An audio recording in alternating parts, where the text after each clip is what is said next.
You already tell her. At the playground, when she snatches a toy, you say, "He's sad now."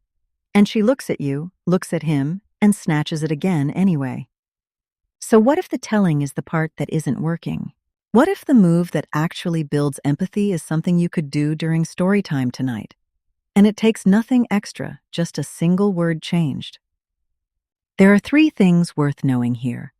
What the research actually found, why asking outperforms telling at the level of the brain, and, this is the one most parents do backwards, what quality of emotion talk looks like versus the quantity trap most of us fall into. Let's get into it. Researchers at the University of Toronto studied 127 toddlers and their parents, published in the journal Child Development, and what they found was specific and striking.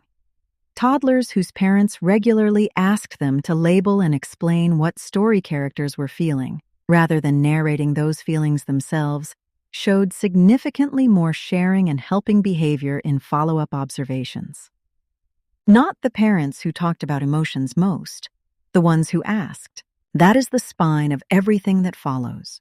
First, and this is the actual mechanism, not just a tip, when you ask rather than tell, your toddler's brain has to do the retrieval, not just the receiving. Telling her she's sad puts information in. Asking, "How do you think she feels?" requires her to search her own emotional memory, match what she already knows about sadness to the image in front of her, and produce an explanation. That production process is where the learning lives. The Toronto study found that this active generation of emotion language, not passive exposure to it, was the lever that moved prosocial behavior. So the next time you're mid-page and a character is crying or left out or scared, pause. Close your mouth before the label comes out and ask, "What do you think is happening for her right now?" You don't need a perfect answer. You need her to reach for one. Second, what this sounds like changes by age, and getting it wrong at the wrong age is worth avoiding.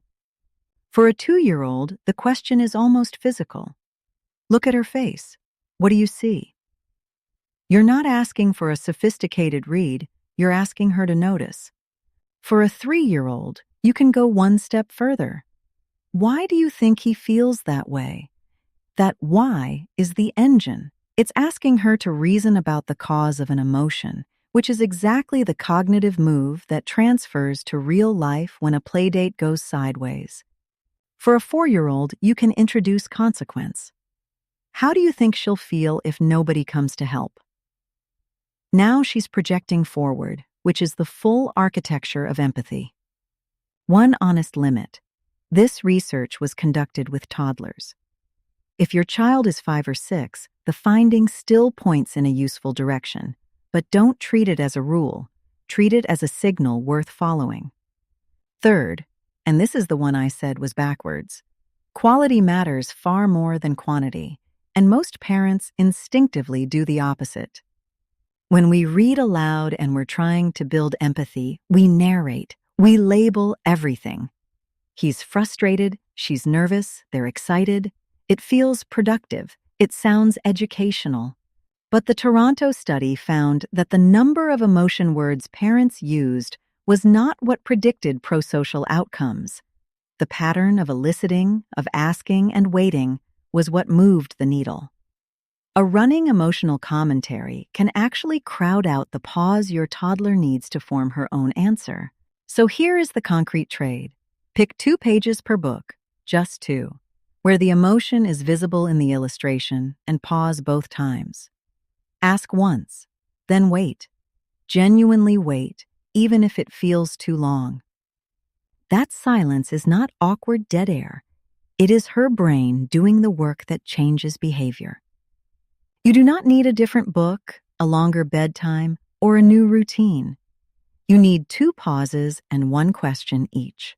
Now, the reason this connects to the toy grab at the playground is not magic, it's transfer. When she has practiced reaching inside herself for what left out or scared feels like, during a calm moment with a book in your lap, that retrieval becomes more available to her in a hot moment. It's not guaranteed. It's not instant. But the Toronto researchers found the connection between this quiet storytime habit and real observed sharing was measurable, and it ran through her own language production, her practice of finding words for what another being feels. That is the mechanism. That is why it's not just sweet to ask, it's the actual lever. And here's what that means you can stop doing. You can stop the full emotional narration. He feels frustrated because he wanted the red one and his sister took it. That's you doing the empathy work out loud. She hears it. She does not do it. The doing is what builds the capacity. So the full picture is this. Ask instead of tell, calibrate the question to her age, and protect the pause. 2 questions per book, not 20 emotion labels. A few well-placed moments of her reaching for an answer will do more than an entire evening of you providing them. If she's already more of a sharing kid than a snatching kid, this will deepen that. If toy conflicts at playdates feel like a weekly crisis, this is not a punishment strategy. It is a quiet, genuinely joyful way to build the internal skill that makes sharing feel natural rather than forced. You're already reading to her. The only thing changing is one word, from she feels to how does she feel. That's the whole habit.